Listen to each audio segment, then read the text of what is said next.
alkatek esan du. Non dakizuela, baino alare esan eingo itzuela. Gaur, hemen, zertan. Gehienak, zehatela lau. Aizkire, eo ezau. Zuen etxea dara, atau. Baino azti ibitzeko, gomerik ebaldielata. Tekelak eta tekelantek, sesiok eta sesiantek ez diela falta. Gaiztok ebadiela, duetarte. Inpernu goitare bete arte.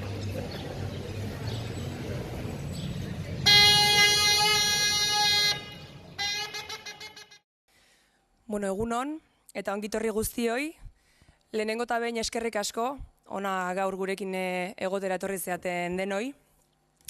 Gaurko prentsaurrekoaren gaia, dakizuen bezala, mitoaldia da, zehazki bigarren mitoaldia, eskuartean dugun proiektu handi eta ambizioso bat.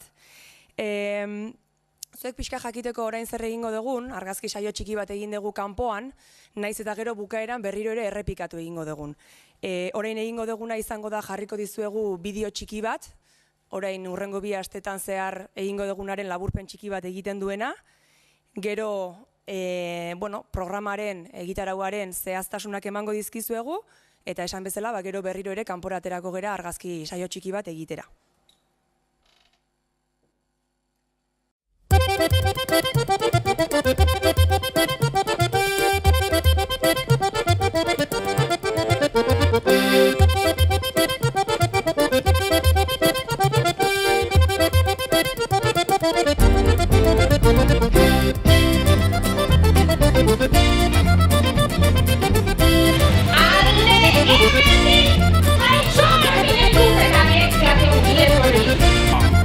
Hankabiko bizti batzuk hartu eta gaputu egin.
Ataundik zuzenean etorri garenok, Maitane Aizpurua, Gentil Baratza Kulturelkarteko kidea, ni Ainhoa Diez de Salazar, Barandiaran Museoko koordinatzailea, eta hemen atzean dauzkagun Torto, Sorginak, Maru, Patxi Errementari eta Ataungo pregoilaria.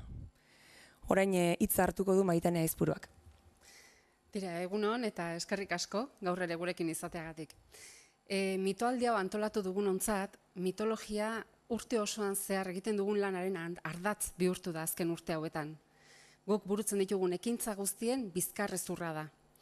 Agian, gatozen lekutik gatozelako, agian gure herrian ipuin eta kondaira asko jaso dirako, edo Jose Miguel Barandiaranen iturritik edan dugulako, guretzat mitologiak aparteko garrantzia dauka. Mitoak ez dira ipuin eta kondaira bilduma sortak edo besterik, guretzat mitologia askoz gehiago da.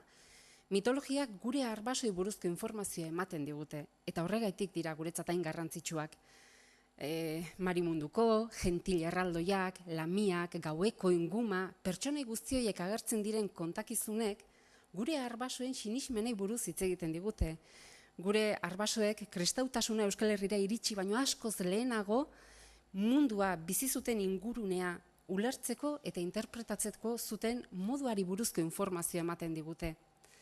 Gure arbasoak mitologia erabili zuten beraien ingurunera egokitzeko bitarteko bezala. Eta guk berriz mitologia erabiltzen dugu gure arbasoi buruzko informazioa eskuratzeko bitarteko bezala. Eta kondaira guzti hauek, ipuin guzti hauek eta informazio guzti hau guri belaunaldi transmititu izan zaigu ahozkotasunaren bitartez. Eta horretan, ahozkotasunaren transmisioan etenik izan etzedin izugarrizko lana egin zuen Jose Miguel Barandiaranek. Bera ibili zen Euskal Herriko txoko desberdinetatik baserriz baserri gure aitonamonek kontatzen zituzten historia guzti horiek idatziz jasoz eta izugarrizko altxorra utzi zigun. Orain, gure lana da liburu horiek astindu, pertsonai horiei bizitza eman eta ondorengo belaunaldiei historia guzti horiek eta gure arbasoi buruz dakigun guztia transmititzea. Gure lana da, guri dagokigu. Horixe da gure elkartearen helburu nagusietako bat, eta horixe da elkarlan honen arrazoia. Horretarako, urtean zehar, ekintza desberdin pila bat egiten ditugu. Gentilen etorreratik hasi, ipuin eta marrazki lehiaketak, ipuin kontaketak, tailerrak, mendi irteerak, eta noski, hoien artean, gaur aurkezten dizuegun, Ataungo bigarren mitoaldia. Eskerrik asko Maitane. Bigarren mitoaldi hau, iazkoa baino osatuago eta indartsuago dakarkizuegu. Eta, iriki nahi izan diogu, publiko zabalago bati. Aurten ere, iaz bezala, baina modu indartsuago batean, helduei ere, ate desente iriki dizkiogu programa honetan. Helduek ere, bai familiek, bai umeekin batera, aukera zabala izango dute jarduera desberdinetan parte hartzeko. Azalduko dizuet, pixkat, zertan datzan, aurtengo mitoaldia. Aurtengo mitoaldia ostiral honetan hasiko dugu, uztailaren 6ean. Errementari filmaren proiekzio bat emango dugu Ataungo herri antzokian. Eta bukatuko dugu proiekzio hori Paul Urkijo zuzendariaren solasaldi batekin. Nik uste hasiera ezin hobea dela hori, aurtengo mitoaldiarentzako. Arratsaldeko 7etan izango da hori.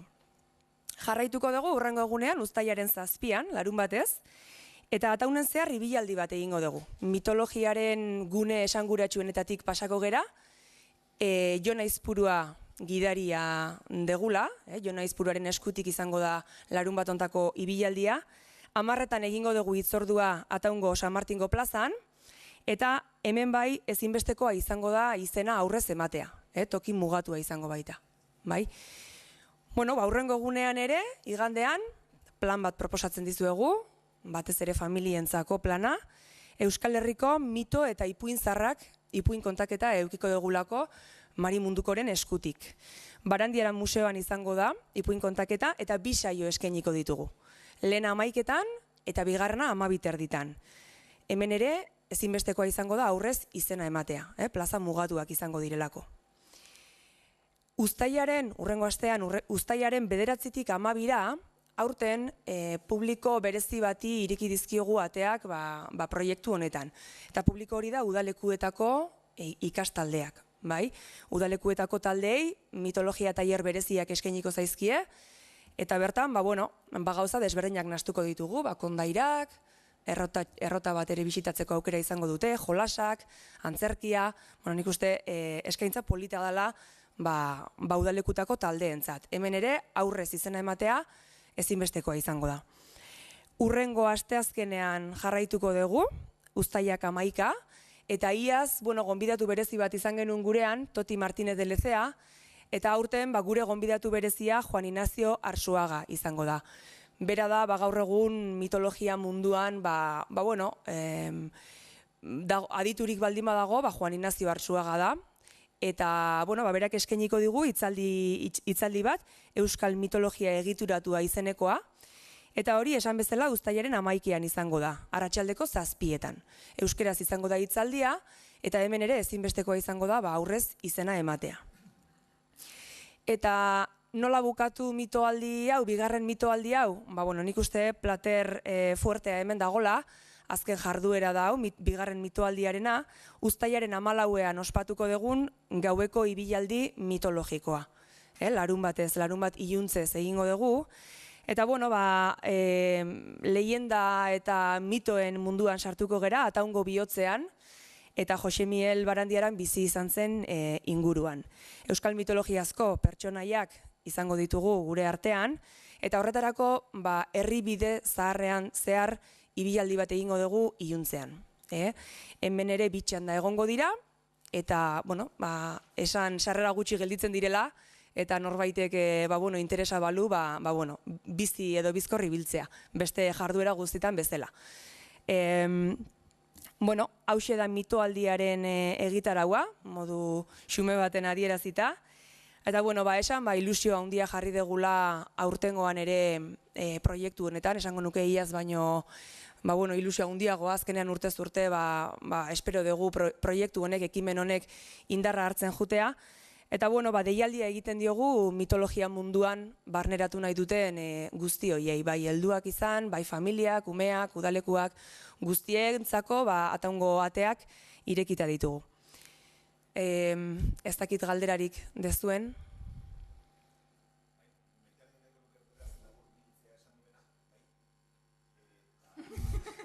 Ikusi dazun ere aurpek ez da.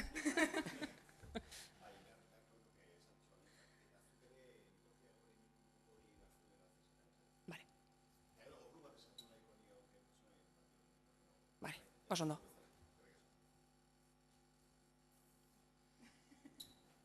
¡Ay, demonio! Bueno, gracias a todos los que habéis venido hoy. Gracias por estar con nosotros en un día tan importante. Para los que organizamos este evento, la mitología es algo muy, muy importante. Puede ser que sea porque hayamos nacido en Ataun, nos hayamos criado y hayamos crecido entre todos esos cuentos y esas leyendas que nos contaban nuestros abuelos, pero para nosotros la mitología se ha convertido en este momento, digamos que en el centro de todo el trabajo que hacemos durante todo el año. Para nosotros la mitología es mucho más que un montón de cuentos, leyendas e historias sobre gentiles, brujas y demonios. Es muchísimo más. La mitología nos habla sobre nuestros antepasados, nos habla sobre cómo entendían e interpretaban el mundo en el que vivían. Un mundo extraño en el que no entendían por qué nacían, por qué morían, por qué salía el sol, por qué de repente oscurecía o empezaba a llover. Para ellos la mitología fue un instrumento para poder entender ese mundo y poder sobrevivir en un mundo que se les hacía duro y extraño. Para nosotros, en cambio, la mitología es una herramienta para conocer todo aquello en lo que ellos creían. Gracias a los cuentos y las leyendas que se nos han contado, nosotros sabemos que nuestros antepasados creían en una diosa que se llamaba Amari o Mari, y tenemos un montón de información sobre aquella época. Es cierto que toda esta información nos ha llegado mediante la transmisión oral, mediante todas aquellas historias y cuentos que nos contaban nuestros abuelos en los caseríos, en las cocinas. Y hoy en día es triste, pero esos cuentos no se cuentan en las cocinas de nuestras casas. Entonces creemos que es nuestra labor volver a contar esas historias a nuestros hijos y darle vida a todo ese trabajo que hizo José Miguel Barandiarán. Él fue el que anduvo de caserío en caserío recogiendo y escribiendo todas aquellas historias que tenían para contar nuestros antepasados, y nos dejó un tesoro recopilado en unos libros y es nuestra obligación abrir esos libros, dar vida a esos personajes y seguir con esa tradición de transmitir toda aquella información que tenemos acerca de nuestros antepasados. No solo contar esos cuentos y esas historias que tienen personajes fantásticos y maravillosos, sino dar esa información que tenemos sobre toda aquella gente que vivió antes de que llegase el cristianismo a Euskal Herria.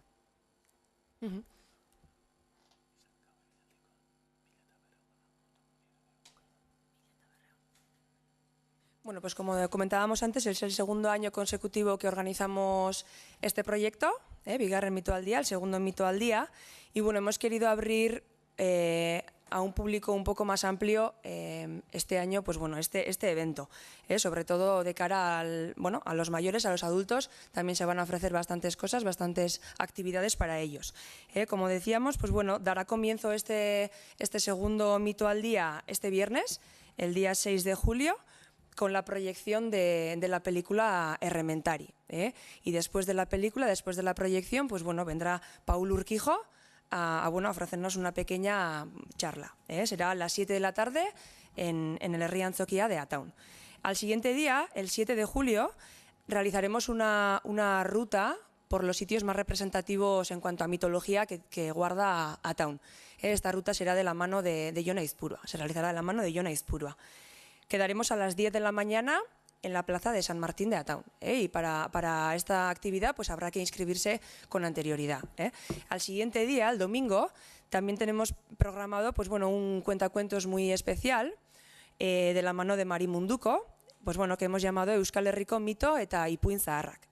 Se harán dos turnos, el primero empezará a las 11 y el segundo a las 12:30.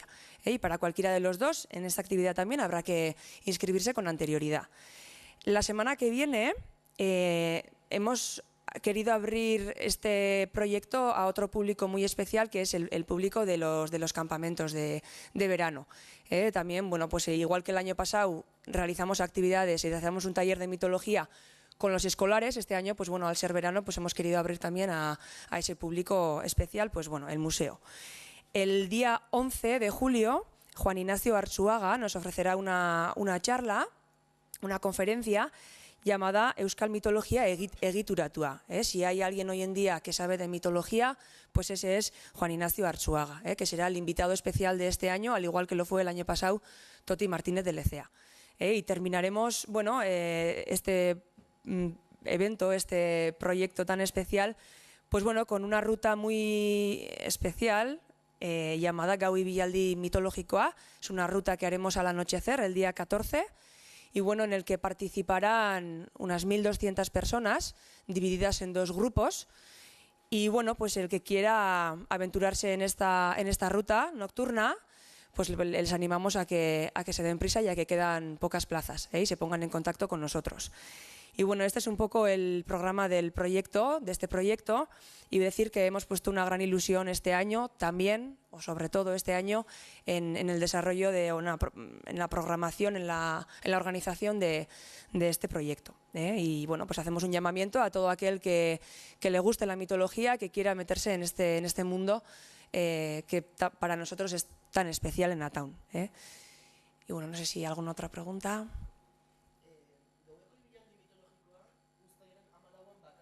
Bakarrik egingo da, bai. Egun bakarren izango da, baina bi txandatan. Bai, 1.200 pertsona horiek bi txandatan bereiztuko ditugu, batez ere, bueno, ibilaldia egokia izan dadin, bai. Bota.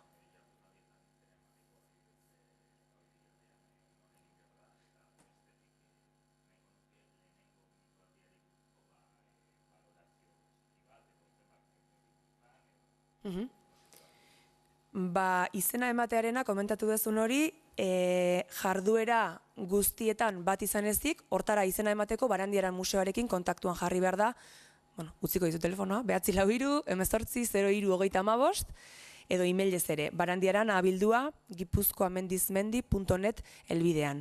Eta azkenekorako, gaueko ibilaldi mitologikorako, Gentil Baratza Kulturelkartearen web atarian eskatu behar dira sarrerak. Izan ere, sarrerak doakoa da ibilaldia, baina aurten berrikuntza moduan sarrerak hartu beharko dira aurrez. Eta hori gentilenetorrera.eus ataritik hartu beharko dira sarrera horiek.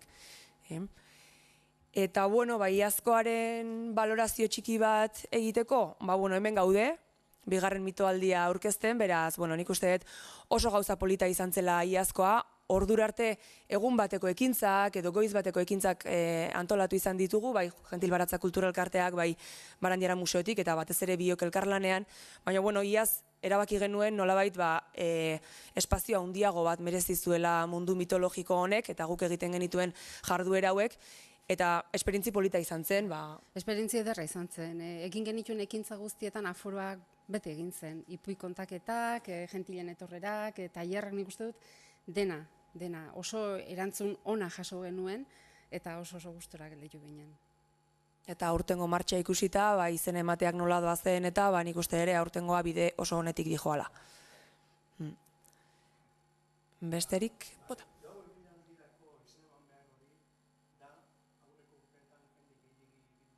Bai, hori da, arazoa da bidea, San Gregorio auzotik San Martina bitarteko bide hori, bide estua dela.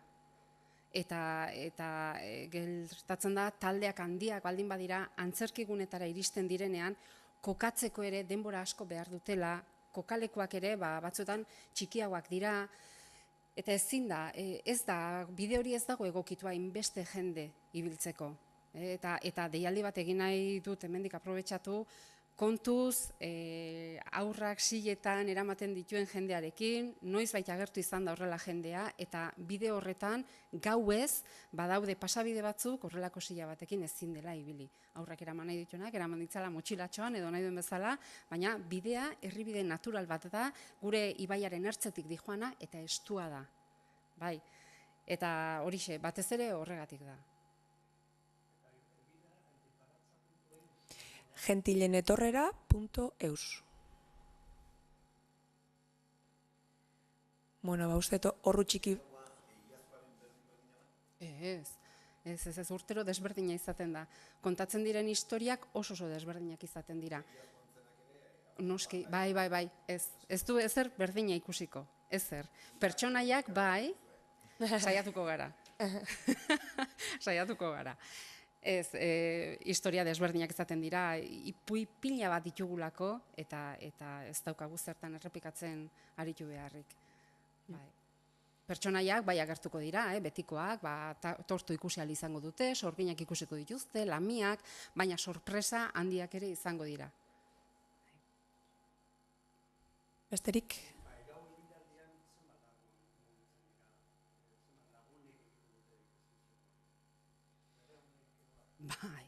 Bai. Zu pentsa ez dela bakarrik antzezten duen jendea. Horren azpian daude azpitalde pila bat. Belarra, bidea garbitzeko belarra mozten hasten den baserritarretik hasi eta zer dakit, farolak eta antortxak prestatzen dituen erarte. Leku guztiak egokitu, dekorazioak, makillajea, jendea aurkitu antzeztu ahal izateko, gidoiak idatzi, izugarrizko lana dago eta azpitalde desberdinen beharra egoten da guzti hori egiteko.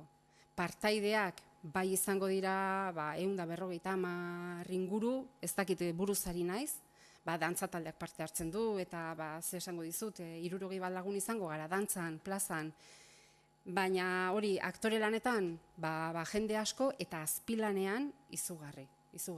Taldeak gidatzeko gidariak, denetik behar da, eta jende askoren laguntza behar izaten dugu, eta hemendik eskerrak guztioi ere laguntzeagatik noski. Eta honen dagoen auzolan mugimendu hori azpimarratzekoa da. Ia esan herri osoa bolkatzen da modu batera edo bestera olako jardueretan parte hartzera, eta eskertzekoa da bai.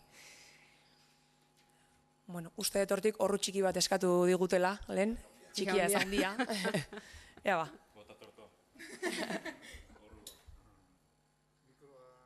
Ez te zubeaz mikroik. Yeah!